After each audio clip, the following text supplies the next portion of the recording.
ვერტიკალურზე გადაზომილი არის, რომ და სხეული მოძრაობს თანაბად მისი მოძრაობის გრაფიკი იქნება წრფე. რატომ წრფე? იმიტომ რომ მისი სიჩქარე არის თანაბარი. რაც უფრო მეტი არის სხეულის სიჩქარე, უფრო დიდი დახრა აქვს აი ამ გრაფიკს, ხო?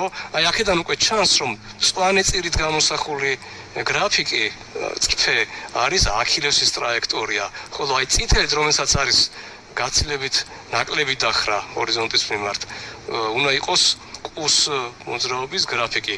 მეორე მხრივ ჩვენ ვიცით, რომ ორი წრფე თუ ისინი არ არიან პარალელურები, თუ გავაგრძელებ რაღაცა წერტილში გადაკვეთენ ერთმანეთს, გადაკვეთა რას ნიშნავს?